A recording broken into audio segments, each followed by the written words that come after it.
Assalamualaikum warahmatullahi wabarakatuh. Waalaikumsalam warahmatullahi wabarakatuh. Hadirin jemaah insyaallah dirahmati oleh Allah Subhanahu wa taala. Kita tahu bersama dan tadi juga disampaikan bahwa sesungguhnya ada yang namanya amal jariah. Tadi juga dibahas bahwa apa? Karena kita tahu meninggalnya anak Adam maka terputus amalnya. Kecuali 3, ilmu yang bermanfaat, sedekah jariah, dan anak yang saleh. Ini sering sudah dibahas.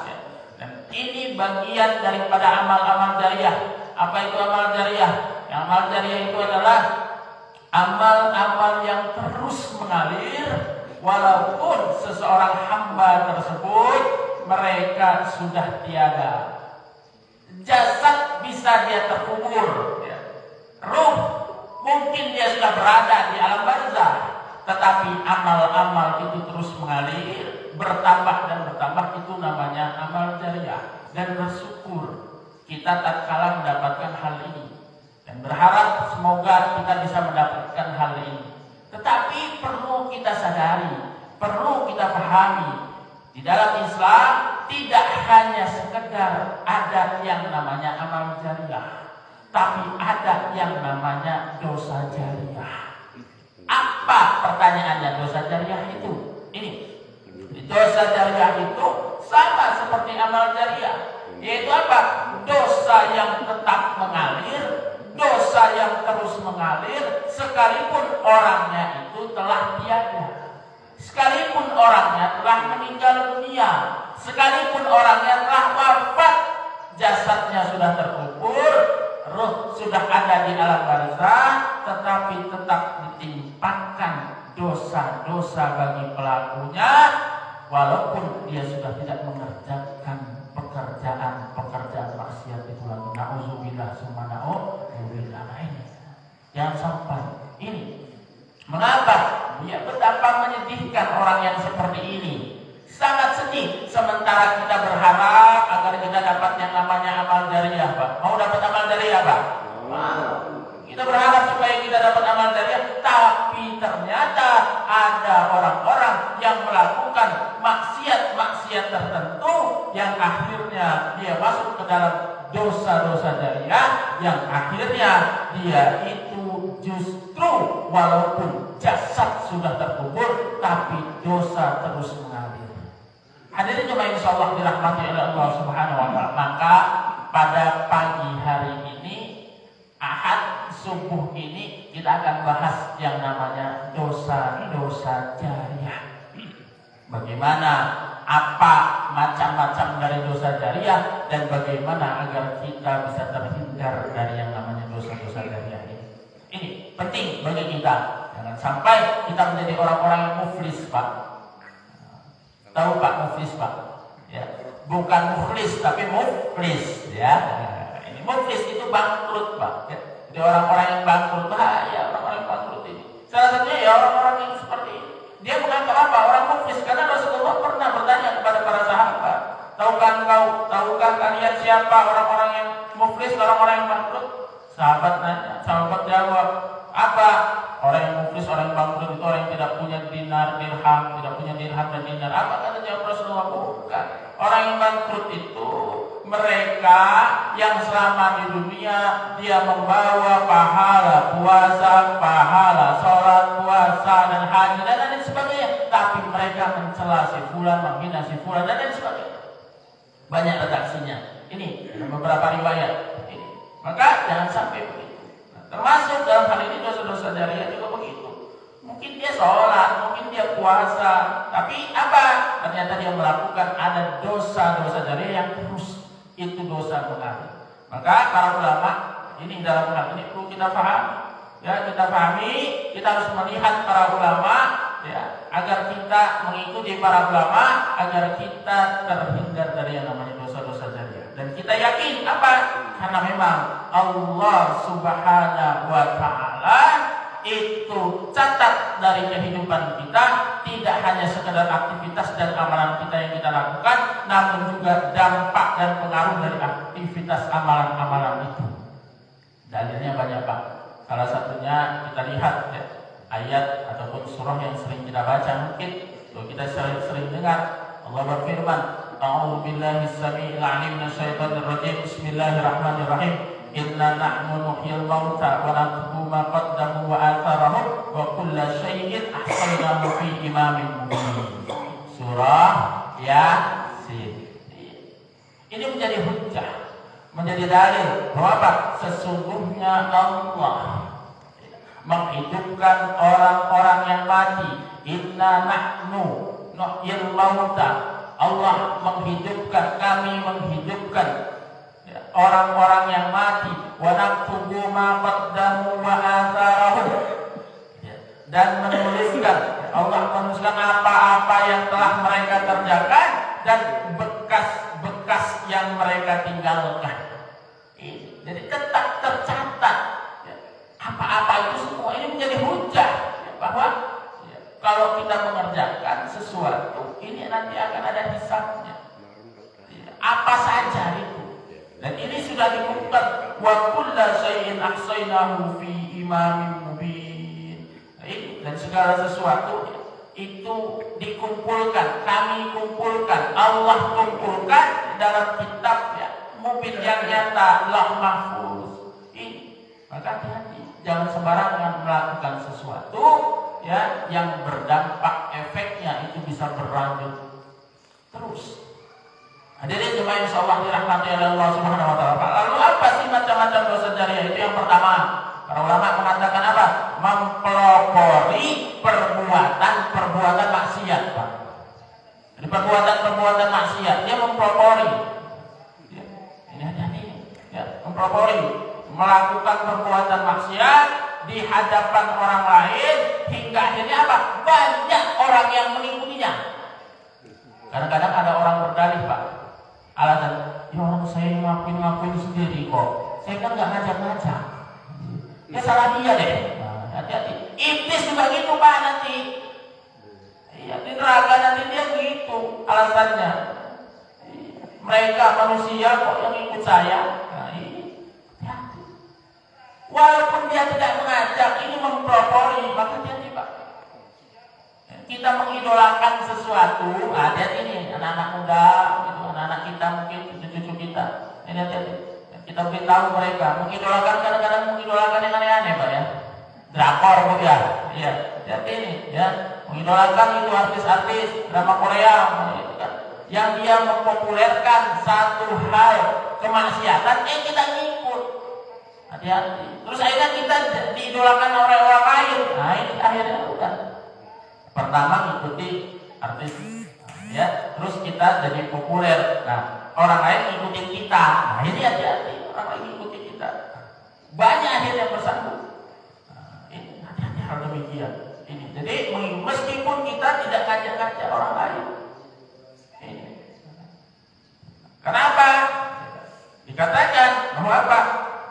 Barang siapa man sanna fil islami sunnatan sayyi'atan kana alaihi wizruha man amila biha min ba'dihi min ghairi ayyan kusar min awzarihim syai'.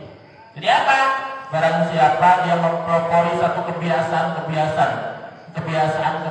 yang buruk, kebiasaan yang jelek ya di dalam Islam ya, di dalam Islam, maka apa?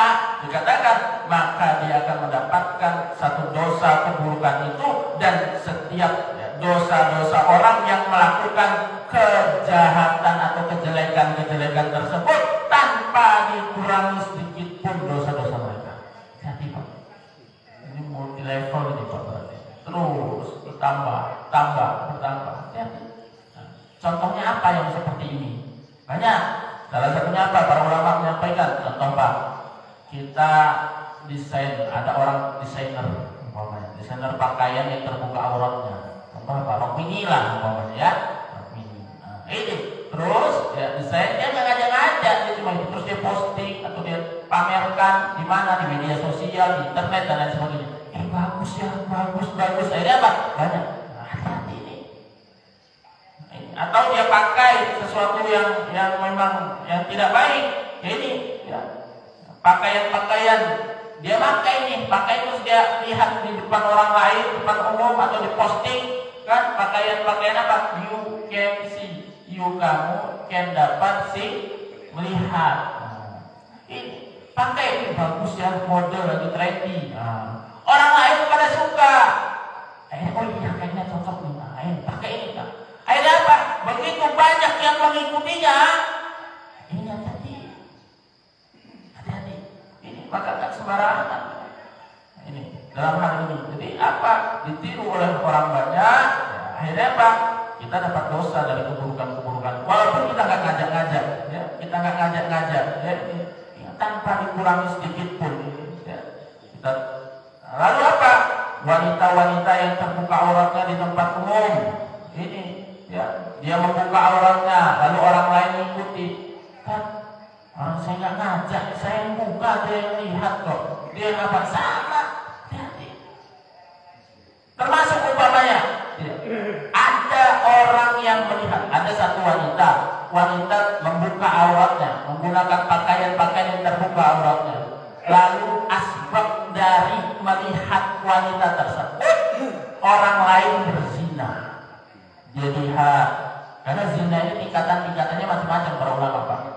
Zina sesungguhnya itu bertemunya dua khitan. Nah ini kalau kita memakai hukum Islam, ini kan ada zina muhsan, ada zina ghair muhsan.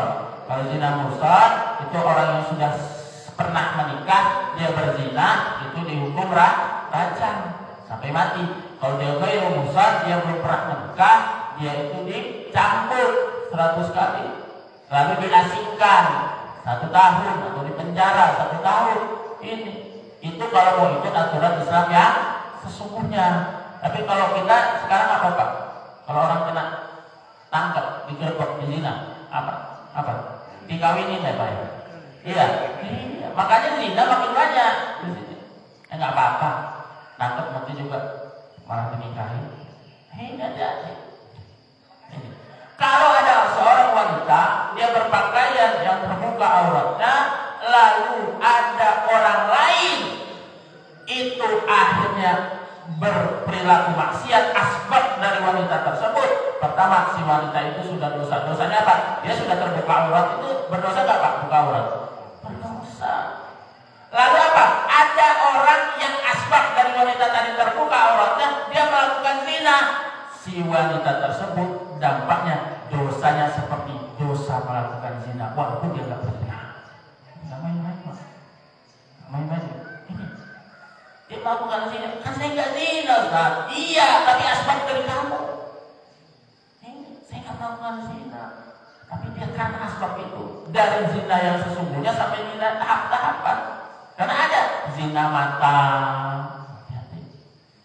zina mata. Ada alasan. Kadang-kadang kita mencari pembenaran. Ini hati-hati. Kadang-kadang kalau orang pinter ya ini ya, mencari pembenaran. Kan katanya ada dalil, ya dalil. Hadis riwayat Tirmizi, tapi kita salah memahami hadis ini. Apa? Jangan kamu ikuti pandangan pertama itu dengan pandangan berikutnya. Pandangan pertama itu boleh buat kamu, tapi tidak dengan pandangan selanjutnya. Terus saya apa? Nggak sengaja. Kan pandangan pertama. Iya, tapi kita nikmatin. Astagfirullahaladzim. Ya terus. Menikmatinya itu yang dosa. Kan nggak kediktat. Nah ini hati-hati. Kita cari dalil itu untuk bener-benerin pembenaran. Ini banyak orang pinter itu, banyak pandai bahasa Arab. Mondok bertahun-tahun. Saya mondok nggak lama Pak, cuma 7 tahun. Sebentar 7 tahun itu mondok. Ini. Tapi kadang-kadang nggak semua santri, semua yang lulusan pondok itu benar. Kadang-kadang dia cari kebenaran, pakai dalil diputar-putar sama dia. Jadi nggak jaminan di pondok 7 tahun, 10 tahun. Kita lihat. Hati. Bapak hari yang selamat dirahmati Allah Subhanahu Wa Taala itu maka hati. Jadi jangan sampai dia zina mata, ya, ataupun dia berhayal. Hati-hati. Maka kenapa dalam Islam kan jelas sekali wala taqrabuz zina innahu kana fahishah wa sa'a sabila. Jangan dekati zina. Oh, dekati zina aja nggak boleh. Dekati zina itu nggak boleh, apalagi berzina. Maka saya katakan dalam majelis manapun saya sampaikan, saya sering isi kajian emak-emak, yang kajian ibu-ibu, saya sering di Panjang, di Sukarami, di Sukabumi, berapa tempat. Ini isi kajian-kajian itu. Saya bilang, ibu punya anak gadis, punya anak laki-laki, ya bapak punya anak gadis, anak laki-laki. Iya, kalau ibu tahu anak ibu, anak bapak itu berpacaran dan bapak ibu itu mendiamkan saja, maka hati-hati. Dosanya itu bukan si anak saja, tapi bapak dan ibu juga ikut berdosa membiarkan kemaksiatan. Apalagi kalau udah cocok beti anak mantu datang, padahal dia belum resmi. Maka hati di sini. Ini hal-hal yang hanya pada Islam saja jelas soal tanpa berzina dan jangan dekati zina. Maka hati. Maka saya sering sampaikan hati-hati. Posting-posting di internet, posting-posting di media sosial dengan hal-hal yang tidak baik, hati-hati. Ya. Jadi nggak boleh dong Ustaz posting-posting ya boleh, tapi jaga adabnya. Kalau perempuan ya jangan tabarut. Ya, kira-kira ini menimbulkan fitnah apa enggak? Kalau menimbulkan fitnah, jangan. Gitu. Kira-kira ini aman, ubah hukumnya tidak menimbulkan fitnah, ya ubah berarti boleh. Itu aja. Maka lihat dulu, jangan langsung. Maka dalam ini, jadi hati-hati. Ya. Jadi terkait wanita membuka aurat dan lain sebagainya, ini maka hati-hati. Ya. Dia akan dapat dosa-dosa. Hati-hati. Ada juga insyaallah dirahmati oleh Allah Subhanahu wa taala. Lalu selanjutnya, ulama juga mengatakan dosa jariah itu apa? Yaitu mengajak melakukan suatu kesesatan, mengajak kepada kemaksiatan. Ngajak. Kalau tadi nggak ngajak Pak, ya, dia nggak ngajak, ya, dia diam saja, dia posting diidolakan oleh orang lain, ya, nah, karena dia diidolakan, ya ini tadi.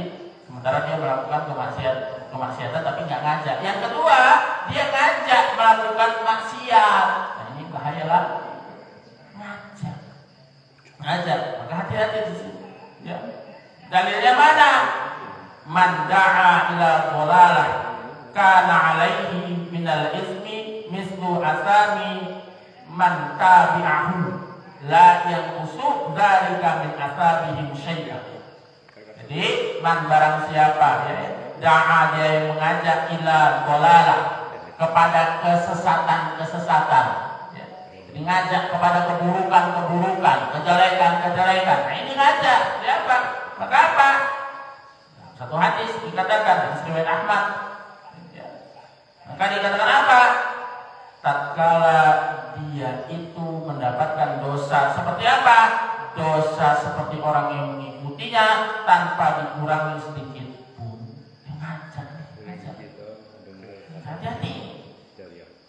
Contoh, ngajak ini banyak nih yang kena, termasuk para ustadz juga bisa kena ini. Ya, para ustadz bisa kena ini. Ngajak dia, pemahamannya nggak benar, aliran menyimpang, aliran sesat, dia ngajak. Nah ini dikena. Ini hati-hati. Bisa. Semua agama benar. Pak, semua agama benar nggak Pak? Enggak. Semua agama benar nggak? Enggak. Semua agama benar menurut pengikutnya masing-masing. Nah, jangan dipotong kalimat itu, ya. Jadi semua agama benar menurut pengikutnya. Silakan kalau menurut pengikutnya. Karena itu pikir tidak ada paksaan dalam beragama. Tapi begitu kita menganggap udah agama itu diibaratkan satu pintu, rumah yang banyak pintu, bahaya nih Pak. Banyak orang yang menyampaikan begitu Pak. Bahkan pakai dalil. Dalilnya mana? Al-Quran yang dipakai. Dia potong-potong. Ini. Apa dalilnya? Al-Baqarah di sana. Ya, innal ladzina amanu wal ladzina hadu wan nasara was-sabiin man amana billah wal yaumil akhir falahum ajruhum inda rabbihim wa la khaufun 'alaihim wa la hum yahzanun. Ini Al-Baqarah. Dia potong ini satu ayat, dia tafsirkan semaunya. Hati-hati Pak. Apa? Innal ladzina amanu, sungguhnya orang yang beriman, wal ladzina hadu, wan Nasara, Yahudi dan Nasara, Yahudi dan Nasrani. Nah, ini kan iman, orang yang beriman dianggapnya orang Islam, kaum Yahudi agama Yahudi, Nasara orang Nasrani, dan itu wasabiin sabiin itu dianggap orang-orang yang percaya dengan perbintangan-perbintangan.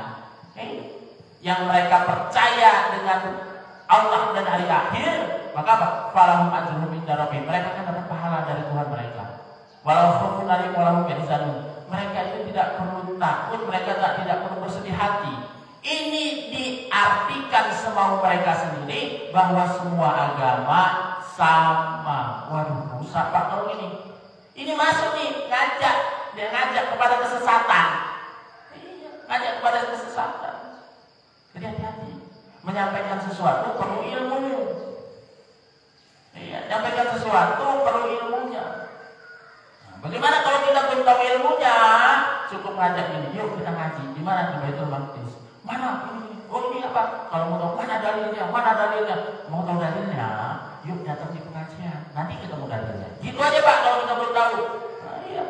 Jangan kita nanya-nanya, jawab, kita dalilnya nggak paham, terus itu udah salah pula kita, diikuti pula. Nah ini, akhirnya jadi dosa. Jadi tingkatan beragama seseorang itu Pak, ini yaitu ada taklid, ada ittiba, ada talfiq, ada tarjih. Nah ini tingkatan beragama seseorang. Ini. Apa itu taklid? Taklid itu meniru tanpa tahu dalil, tanpa tahu dasar. Ya, pokoknya niru aja. Jadi kalau jangan taklid buta, ya taklid itu pasti buta. Karena dia nggak tahu dalil, ya dia taklid. Ini taklid. Kalau ditanya ngapain tadi kok habis sholat apa yang dibaca lama benar? Baca ini, ya saya suruh zikir ini. Mana dalilnya? Guru saya kemarin pokoknya ngajarinnya kayak gitu. Kiai saya ngajarinnya kayak gitu. Ditanya tadi apa ya? Pokoknya kata kiai saya. Pokoknya kata guru saya. Nah ini. Ya. Taklid. Yang ditanya dalilnya nggak tahu. Ini. Yang kedua ittiba. Dia mengikuti, mengetahui alasannya, mengetahui dasarnya, mengetahui dalilnya. Nah, nanti kita masuk yang di mana nih Pak ya? Masuk yang di taklid, yang di ittiba, atau yang di mana? Nah ini. Dia tahu dasarnya. Jadi kalau ditanya, apa tadi yang kamu lakukan? Oh, saya melakukan ini. Apa dasarnya? Kita jelaskan. Nah ini tahu. Yang ketiga talfiq. Talfiq itu percampuran, mencampurkan. Jadi pendapat ulama dengan pendapat ulama atau mazhab kalau kita. Jadi mazhabnya 4 imam, ya umpamanya kita gabungkan talfiq, mencampurkan. Ini tingkatan yang lebih tinggi. Contoh, walaupun terjadi perbedaan pendapat terkait dengan mazhab, ada yang wajib mengikuti bermazhab itu wajib, ada yang tidak. Itu kita tidak membahas itu karena panjang, bisa sampai sore malam kita bahas itu. Bisa-bisa saja kapan-kapan kalau kita membahas itu. Ini. Maka apa? Mencampur umpamanya begini, orang yang bermazhab Syafi'i. Orang yang bermazhab Syafi'i kan bersentuhan suami istri membatalkan wudu kalau dia bermazhab Syafi'i. Tapi kalau dia bermazhab yang bukan Syafi'i, Maliki, dia bersentuhan suami istri, dia tidak batal wudu kalau dia nafsu. Ini terjadi. Nah, bagaimana kalau dia saat dia itu umpamanya tawaf, khawatir dia bersentuhan yang bukan mahramnya. Nah, maka di situ apa? Nah, tingkatan talfiq ini dia sudah tahu cara mencampurkan pendapat-pendapat antar para ulama. Nah, ini dia paham caranya, dia mengerti caranya. Oh iya, ini seperti itu. Agar dia tahu ilmunya, dia ngerti ilmunya. Ini nggak sembarangan aja. Kadang-kadang apa mazhabmu? Sudahlah, Bapak hari ini Syafi'i, besok ikut Maliki, besok ikut Hanafi. Jadi hari ini batal wudu waktu tempel bersentuhan sama suami istrinya. Besok enggak lah, kenapa? Suka-suka saya nggak batal, nggak nafsu ini kok. Nah, ini kan. Kalau nafsu nanti besoknya lagi lusa pakai mazhabnya apa? Mazhabnya Hanafi. Hanafi itu apa? Allah restu nisan itu wanita itu diartikan apa? Diartikannya seperti berhubungan suami istri. Saya nafsu, nggak apa-apa. Kalau Imam Hanafi nafsu nggak apa-apa. Yang penting nggak berhubungan. Nah ini kan kacau kalau begini. Sehari suka-suka kita gitu. Senang dengan ini, besok dengan ini ya. Ini ngenteng-ngenteng Pak. Ya. Nah, jadi kita harus konsisten. Silahkan pilihan, sifatnya pilihan. Terjadi perbedaan pendapat, ada kaidahnya. la yukaru al-mukhtalafi wa inna ma yukaru al-mujmalai. Seseorang itu boleh saja mengikuti pendapat yang masih diperselisihkan ulama. Kita tidak boleh mencegah hal itu kecuali suatu itu sudah disepakati oleh ulama. Damai Islam, Pak. Kalau sama-sama ada dasarnya. Oh, ternyata ulama kita berbeda pendapat. Imam mujtahid berbeda pendapat. Sifatnya pilihan. Lah hari ini kita yang bukan ulama nggak ngerti, paham enggak? Banyak berdebat masalah-masalah yang sifatnya furu'iyah saja, yang nggak prinsip, yang cabang-cabang aja. Akhirnya kita orang Islam mudah diadu dong. Gak perlu kita pahami. Taufik mencampur adukan. Yang keempat, tingkatan beragama itu tarjih, Pak. Tarjih, ini tingkatan yang tinggi. Tarjih. Apa itu tarjih? Tarjih itu bisa memilih, ya, dan dia menentukan ada dalil-dalil yang sepertinya berlawanan, ada dalil-dalil yang sifatnya ini dhaif, ini sahih, ini hasan dan lain sebagainya, ataupun perbedaan-perbedaan dalil. Dia bisa pilih, menentukan mana, dan dia menentukan pilihan ini yang saya ikuti. Saya mengambil pendapat yang ini, berdasarkan kajian-kajian. Nah, sekarang tinggal dilihat masing-masing. Saya masuk di mana ya? Dan Bapak Ibu perhatikan bahwa apa? Tingkatan beragama keempat golongan ini, 4 macam ini semuanya sah. Sah. Hanya saja yang dikhawatirkan yang taklid, Pak. Begitu dia itu mendapat guru yang salah, maka dia akhirnya juga menjadi salah. Berarti begitu dia dapat guru yang sesat, berarti dia juga sesat. Itu yang dibahayakannya orang yang taklid tadi. Tapi kalau dia dapat guru yang baik, guru yang benar, guru yang lurus, maka ya dia aman walaupun nggak tahu dalilnya. Karena ini tingkatan orang awam. Tingkatan orang awam. Dia nggak ngerti dalilnya, jalan. Nggak apa-apa. Dengan catatan dia dapat guru yang benar. Jadi, tetap masih bahaya. Nah ini. Kan? Hati-hati. Orang yang pemikirannya menyimpang, orang yang menyerukan untuk apa? Menyemarakkan yang namanya kesirikan-kesirikan. Ini masuk ke dalam apa? Ini mengajak kepada kesesatan dengan berlindung dari istilah apa? Kearifan lokal. Sering Pak dengar begitu. Ini kearifan lokal. Kearifan lokal, tapi di dalamnya apa? Kesyirikan. Bapak Ibu hadirin insya Allah dirahmati oleh Allah Subhanahu Wa Taala. Islam hadir itu bukan untuk menghilangkan budaya. Nah, Islam hadir bukan untuk menghilangkan budaya, tetapi budaya-budaya yang bertentangan dengan ajaran Islam, ya kita harus tegas. Oh ini, maka kita harus bisa membedakan hukum itu. Saya paling senang Pak kalau ngaji fikih di pondok dulu itu saya senang. Saya senang paling kajian itu fikih sama tauhid. Ini senang. Ini kalau sirah saya agak lemah. Nah ini. Tapi kalau di tauhid di pondok saya sering tauhid dan fikih. Nah ini. Maka kita perlu Islam hadir bukan menghilangkan budaya, tapi budaya-budaya yang bertentangan dengan Islam kita harus tegas. Maka sumber hukum Islam itu kan ada 2. Para ulama kalau kita ngaji usul fikih, itu sumber hukum Islam itu ada 2 macam kalau dikelompokkan. Ada yang mutafak, ada yang muhtalaf. Mutafak itu yang apa? Mutafak yang disepakati, muhtalaf yang tidak disepakati. Ulama berbeda pendapat. Yang mutafak ini apa? Disepakati ulama. Apa? Al-Quran, Sunnah, Ijma, Qiyas. Sepakat. Nah, yang muhtalaf ini yang tidak ulama tidak sepakat, ada yang mengikuti. Ini banyak. Ya, ada ihtisan, ada maslahah musalah, ada mazhab sahabi, ada urf. Nah, urf ini apa? Urf itu adat, kebiasaan, budaya, tradisi. Ini ada, cuma ini ulama masih berbeda pendapat. Maka dikatakan mukhtalaf. Jadi bisa ada kaidah al-adat muhakkamah, satu adat, satu hukum, itu satu kebiasaan itu bisa menjadi hukum. Al-adat muhakkamah, satu tradisi, satu adat itu bisa menjadi hukum. Tapi jangan sembarangan pakai kaidah ini, dilihat hukumnya dulu, dilihat kajiannya. Enggak semua pakai dalil ini terus kita tafsirkan semau kita. Ini kan budaya, ini kan adat, bisa al-adat muhakkamah. Satu adat, satu tradisi bisa menjadi hukum. Enggak gitu, enggak ngawur juga. Kita lihat kembali dia adat tradisi ini bertentangan dengan Al-Quran Sunnah. Dia masuk ibadah yang muqayyad apa ibadah yang mutlaqah? Kalau dia masuk ibadah yang muqayyad, ibadah yang terikat secara langsung, nggak boleh. Dia masuk ibadah yang mutlaqah, baru kita lihat dulu. Yang seperti muqayyad ini terikat secara langsung, bahasa sederhananya begini. Allah perintahkan, Rasul perintahkan sesuai dengan tata caranya. Berarti apa? Nggak boleh kita tambah-tambah, nggak boleh kita kurang-kurang, nggak boleh kita kreasikan. Salah satu ibadah apa? Sholat. Sholat tuh nggak boleh Pak ditambah-tambah, dikurang-kurang, dikreasi-kreasikan tuh nggak boleh. Iya.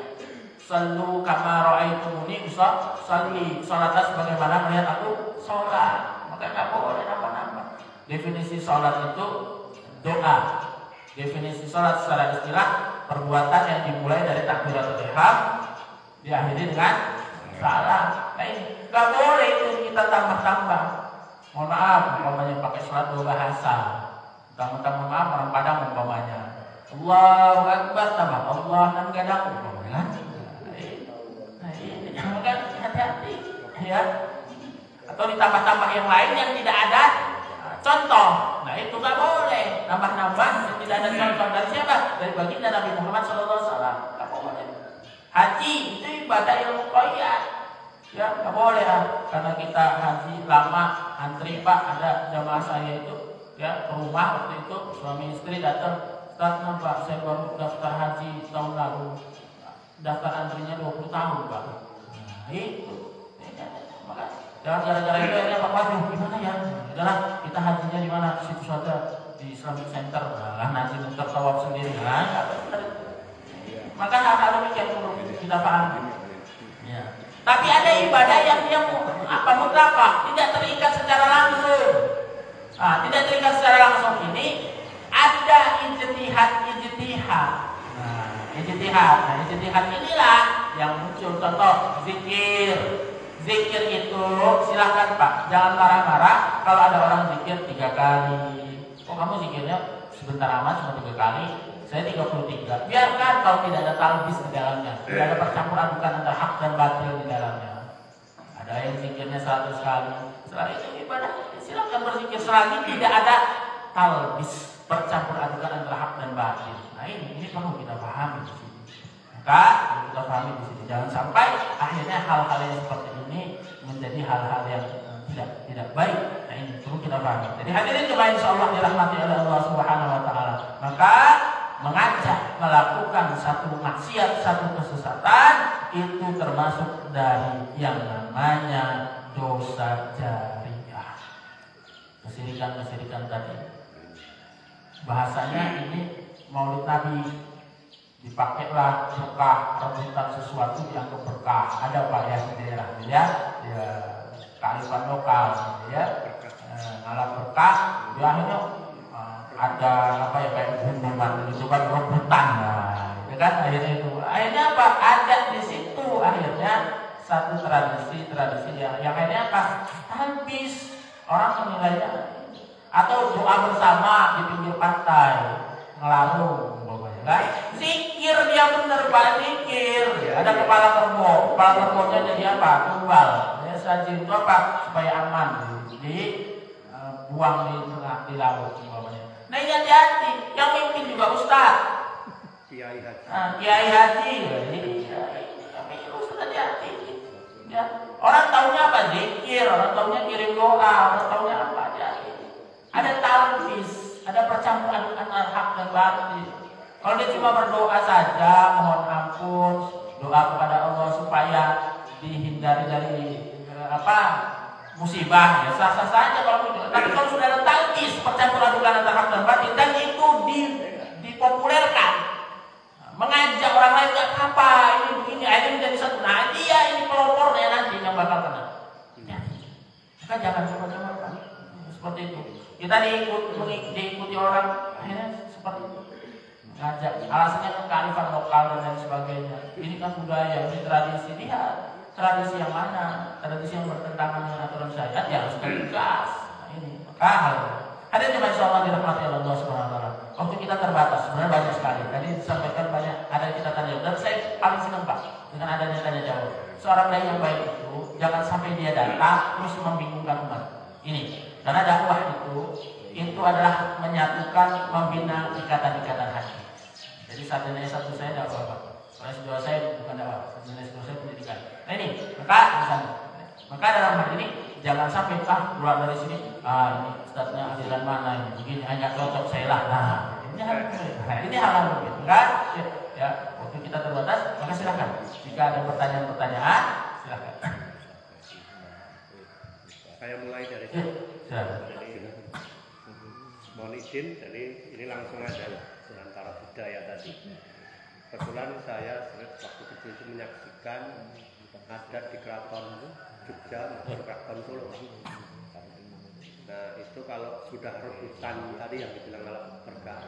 Tapi saya lihat orang-orang yang rebutan itu memang orang yang Islamnya itu awam. Dari gunung-gunung itu turun. Kalau kami yang kebetulan di kampung itu Islamnya sudah katakanlah sudah modern lah. Itu ya ke Muhammadiyah itu itu. Tapi yang saya sayangkan di acara-acara itu tiap tahun kemudian juga dibawa oleh karena dia punya kiai yang doa yang tapi alangkah ininya baik di Solo, di Keraton Solo maupun di Keraton Jogja. Nah, kadang-kadang berpikir itu Pak Kiainya itu gimana, makanya apa dia termasuk yang nanti itu saja. Kadang-kadang orang nyebut, itu ada Pak Banan, Pak Kiai ini orang itu gitu Pak. Nah, seperti kami sendiri waktu di Sumerjo, ini di luar ini yang tahlilan. Itu Pak Farid aja datang. Nah ini untuk senjata orang. Nah itu termasuk bagaimana? Nah, termasuk jariah bukan? Iya. Termasuk jariah. Iya. Hari ini insyaallah yang dirahmati oleh Allah Subhanahu Wa Taala. Menarik pertanyaan ya. Jadi memang perlu kita pahami bahwa terkait dengan dosa-dosa jariah yang perlu kita hindari. Memang pemahaman orang ini yang termasuk dalam hal fikrah. Maka fikrah ini penting. Pemahaman ini penting Pak. Ya. Itu fikrah kita yang tidak baik, tidak benar, akhirnya kita menjadi sesat dan menyesatkan. Saya pernah dialog Pak untuk waktu saya belum kembali ke Lampung. Saya mondoknya tidak di Lampung, di Jawa. Saya mondok, mondok. Nah, saya pernah dulu, karena saya pernah belajar juga perbandingan agama, diskusi dengan beberapa tokoh-tokoh agama, pendeta dan lain sebagainya. Ya, kitab-kitab dulu. Injil dalam beberapa versi saya ada di rumah masih ada beberapa, tapi yang lain saya tinggal untuk apa pikir saja ya. Nah, itu hal-hal demikian. Nah, itu saya pernah dialog dengan orang Kejawen Pak. Orang Kejawen itu, dan pengikutnya banyak. Mereka bilang gini, kalau kita kan ngaji hari bakta yang paling cuma sekedar ngaji kalau ada urutan bukan itu babi bu tati itu sasi untuk kita belajar supaya bisa baca Quran ya. Alif kenapa? Tapi mereka enggak. Alif kenapa bisa di fathah? Alif kenapa bisa di kasrah? Ya, alif kenapa bisa di dhamma? Itu ditafsirkan sama mereka. Aku iki urip. Kalau aku ini hidup, nah ini tujuannya apa? Cari dalil-dalil cocokologi. Nah, ini masuk akal Pak. Kalau pakai akal masuk akal. Tapi cuma akal-akalan aja. Oh, aku ini hidup. Cari dalilnya. Makhluk hidup wa ma khalaqtul jinna wal insa illa liya'budun. Tidak diciptakan jin dan manusia kecuali untuk beribadah kepadaku. Artinya apa? Oh, berarti makhluk hidup itu tujuannya untuk ibadah. Cari dalil-dalil lain. Iya cocok Pak. Udah ngaji ibadah. Ngaji alif lama Pak. Ngaji alif. Itu mereka. Babimu bakal bisa busuk. Artinya apa? Oh, makhluk hidup ini gak ada yang kekal.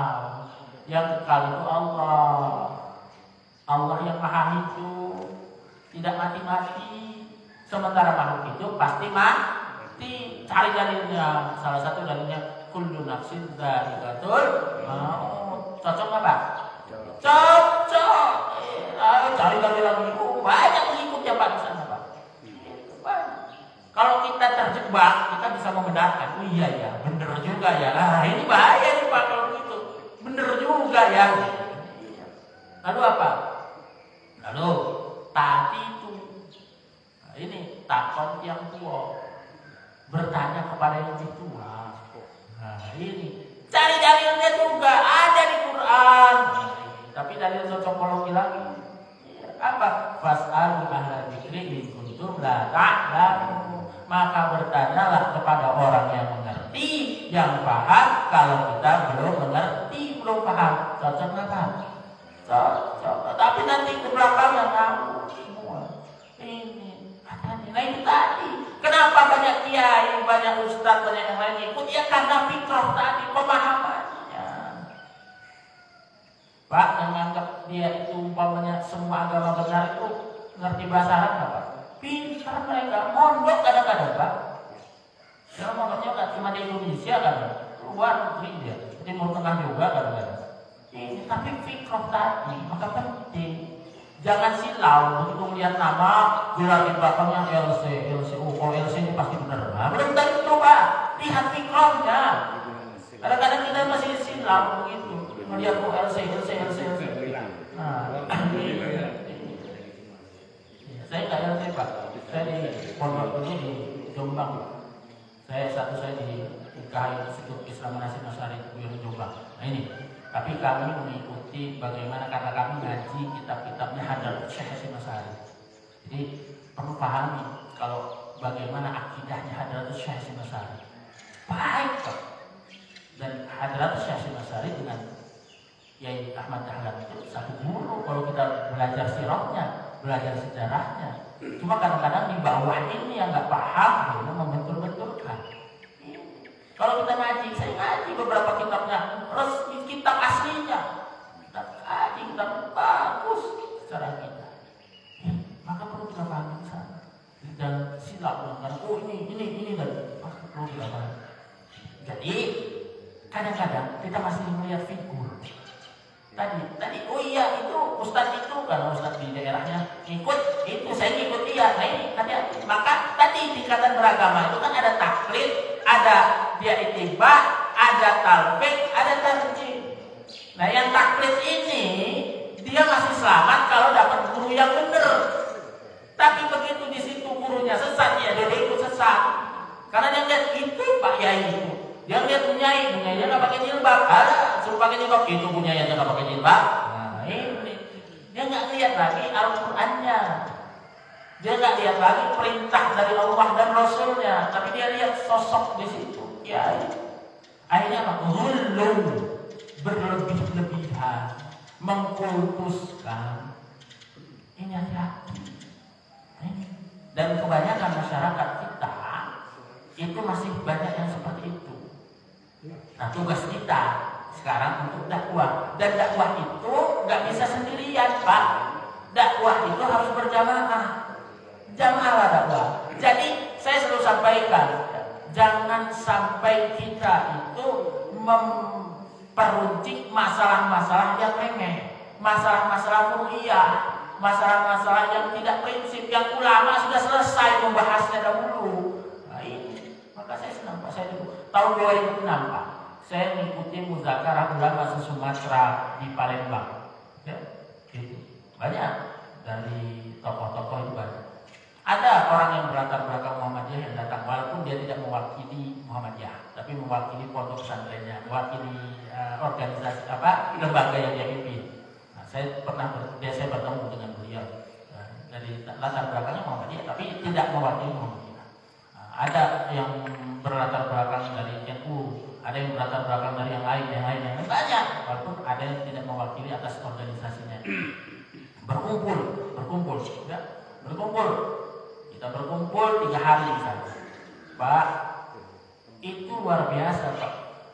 Yang ingin dibahas apa?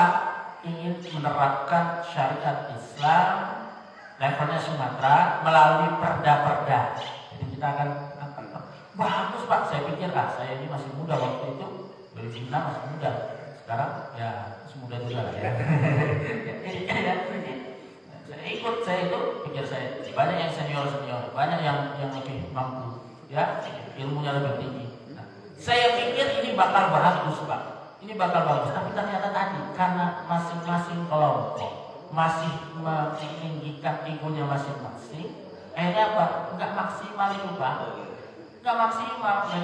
Memang benar semua ingin menerapkan saya Islam kalau ditanya, iya suka mau, tapi begitu masuk ke tataran yang lebih prinsip, masuk lagi, baru mekanismenya seperti apa, mulai akhirnya nggak maksimal juga. Ini saya.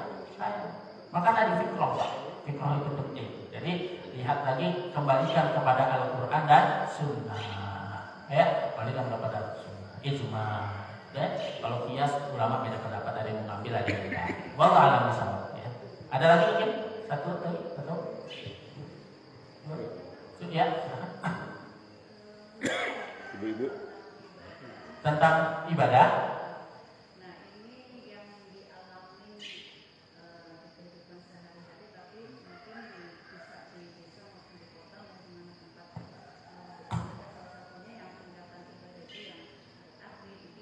Ya. Ini yang saya alami, ini pengalaman pribadi, tapi sampai sekarang masih mengganda gitu. Nah, kalau karena aku mayoritas itu perempuan sama laki-laki semua sholat di masjid. Nah, karena kita itu salah satu sebenarnya sudah paham ya, cuma karena kita orang tua kita jadi angkat itu, jadi kebetulan dari pas kita setelah sholat, kita kan udah tahu bahwa setelah sholat kita kan tidak ada aktivitas lain ya. Selanjutnya kita di situ harus pada salam-salam. Kita sudah mengerti dan paham. Nah, di situ kan lingkungan kita itu kalau kita nggak mengikuti, udah ada naksa kita sendiri udah naksa. Nah, itu Muhammadiyah. Nah, itu salah satunya itu. Jadi kayak egois. Ya.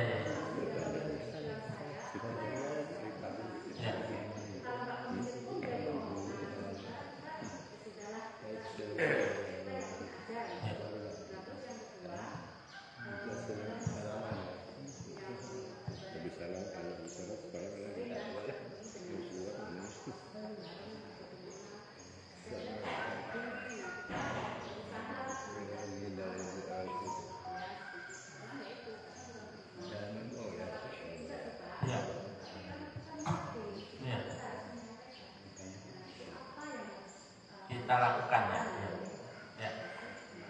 Bagus pertanyaan. Jadi terkait dengan ini kebiasaan terjadi perbedaan tradisi di masyarakat. Ya, nah, ini pertama adanya tradisi setelah sholat, kebiasaan setelah sholat yang biasanya zikir bersama, ya. Lalu setelah zikir bersama, dia kan dipimpin, ada yang dipimpin biasanya, terus setelah itu bersalam-salaman. Ini perlu kita pahami dalam hal ini, maka kita lihat dalam tataran fikih. Saya sedang membahas tataran fikihnya. Ini kenapa? Pertama kita pahami dalil tentang yang bertemunya seorang muslim dengan muslim bertemu, ya, lalu di situ sunnahnya memang berjabat tangan. Ini pertama. Tapi memang ini dalil ini umum. Enggak hanya pada saat ini dimanapun, artinya ketemu di jalan, assalamualaikum, bersalaman, lain. Nah ini, terjadi perbedaan dalam hal ini. Ada sebagian masyarakat akhirnya membiasakan, setelah sholat dengan alasan yang macam-macam. Pertama, kalau di perkotaan umpamanya kan orang ketemunya juga pas di masjid. Kalau nggak di masjid kita nggak ketemu. Ketemunya cuma di masjid. Iya, maka ini apa salah? Ataupun dengan alasan-alasan yang lain. Maka kita harus bisa membedakan terkait dengan hukum ini terkait dengan apa? Apakah ini wajib? Apakah ini sunnah? Apakah ini makruh? Apakah ini mubah? Apakah ini haram? Jangan mudah menjudge, menghukumi menjadi seorang menjadi hakim. Badan hakim sesungguhnya adalah Allah. Selagi kaidah-kaidah yang lain tidak dilanggar. Ini perlu kita pahami. Pertama, terjadinya perbedaan pendapat, memahami itu. Nah, kita harus di tengah-tengah kita pahami.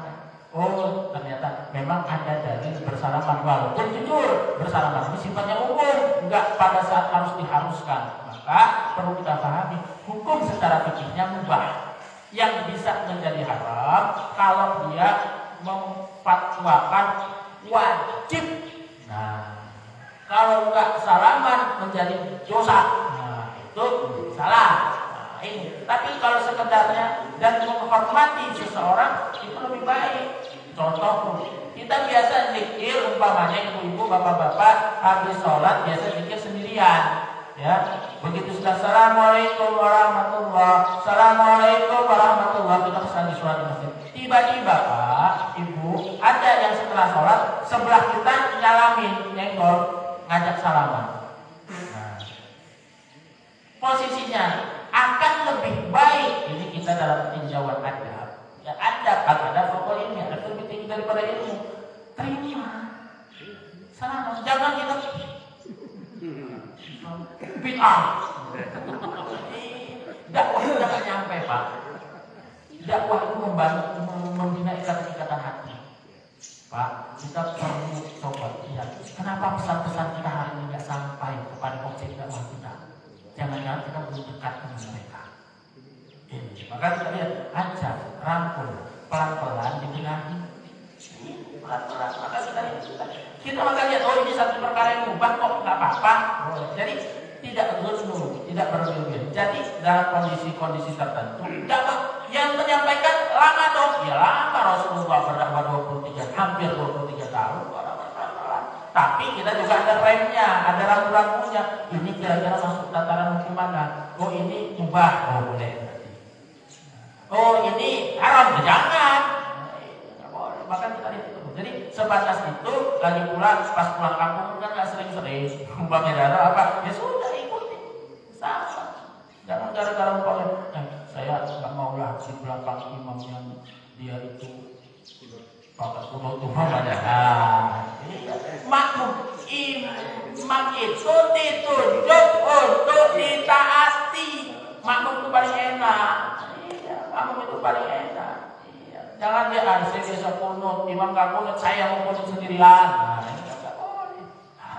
Ini masalah-masalah yang ringan. Maka perlu kita pahami. Maka perlu kita pahami. Jadi nggak apa-apa, selagi tidak ghulu, tidak berlebih-lebihan. Jadi tidak berlebihan. Karena ya kita hal-hal demikian. Syekh Sudes, beliau pernah datang ke Indonesia. Ya, kita tahu mazhab beliau. Ya. Beliau terbiasa mensirkan kalau Al-Fatihah itu basmalahnya. Tapi saat beliau diminta, didaulat mengimami, ya, jadi mengimami di masjid kita di Indonesia, dan beliau tahu mayoritas rakyat Indonesia itu bermadzhab Syafi'i yang basmalahnya itu dijaharkan. Beliau jaharkan kok, kan ini masalah-masalah yang ringan. Maka hal-hal demikian tidak apa-apa. Selagi kita lihat rambu-rambunya tadi. Proses dakwah tetap disampaikan dengan cara yang benar. Nah ini, jadi terkait dengan bagaimana wanita itu ke masjid. Sementara memang untuk wanita itu tidak wajib ke masjid. Tetapi kan boleh selagi rambu-rambunya tidak timbul fitnah. Yang hukum kita berjamaah ke masjid saja Pak. Terkait Imam Ahmad dengan Imam Syafi'i aja beda pendapat, nggak selesai Pak masalah khilafiyah. Dalilnya satu saja saya ambil. La sholata li jari masjid ila fi masjid. Nah, ini menurut Imam Ahmad, la sholata diartikannya tidak sah.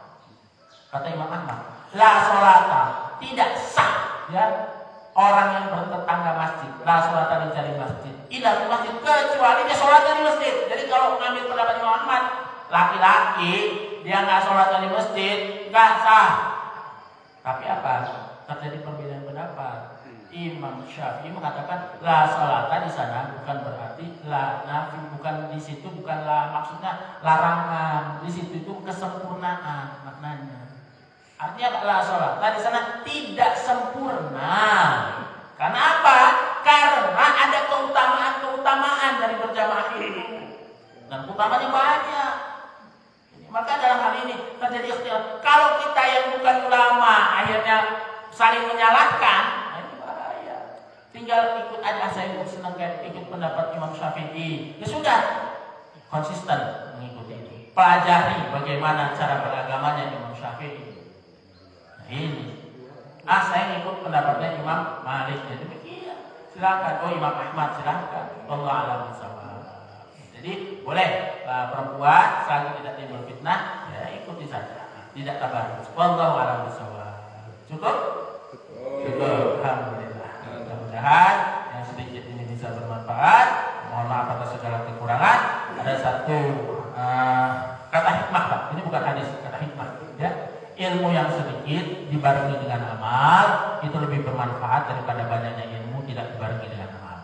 Maka sedikitnya ilmu kita usahakan untuk kita amalkan. Mudah-mudahan berkah dan menjadi wasilah kita ditinggikan derajat kita di dunia dan di akhirat. Mohon maaf atas segala kekurangan. Pada Allah subhanahu wa ta'ala. Assalamualaikum warahmatullahi wabarakatuh. Waalaikumsalam.